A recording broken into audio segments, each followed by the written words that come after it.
Assalamualaikum, welcome back to my channel Zuraida Ismail. Kali ni kita ke La Vita Tanjung Bidara Beach Resort di Melaka.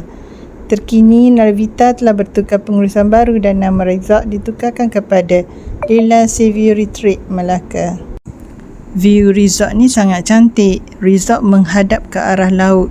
Kolam renangnya pun menghadap ke arah laut. Sampai-sampai je anak-anak terus masuk kolam renang. Tak dinafikan yang cuaca di Melaka agak panas. Walaupun sekarang hari dah petang, tapi panasnya tetap terasa. Sekarang kita nak turun ke bawah nak tengok suasana pantai.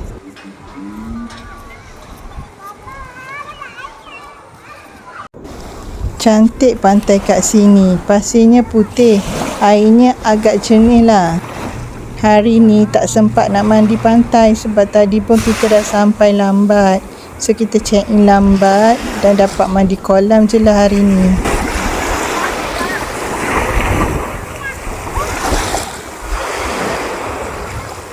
Suasana malam kat sini cantik. Kami hanya tengok je matahari jatuh daripada kawasan resort. Malam kat sini hidup. Selepas je kami solat maghrib, kami terus turun untuk menikmati makan malam. Kat sini ada banyak gerai-gerai dibuka sepanjang pantai.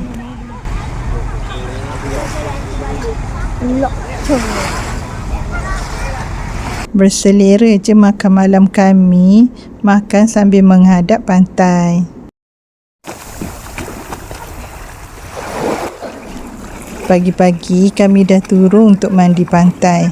Kami nak elak daripada panas. So, kami turun awal-awal pagi. Bila pukul 11 macam tu kami dah naik.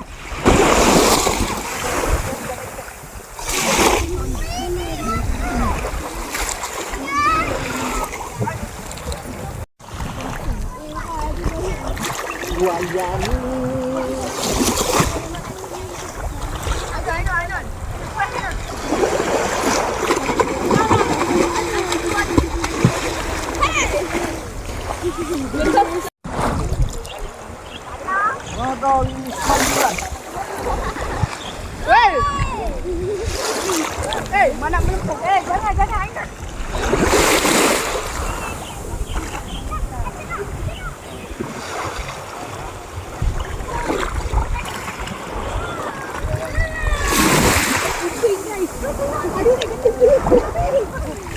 Dapat ikan.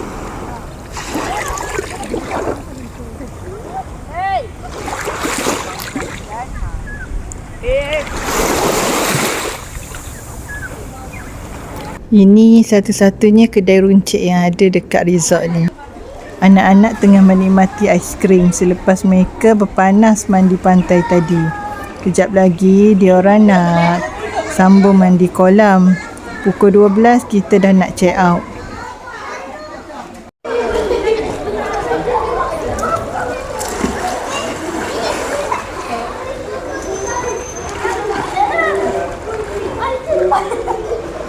Sampai di sini je video kita kali ni. Sampai jumpa lagi di next video. Assalamualaikum.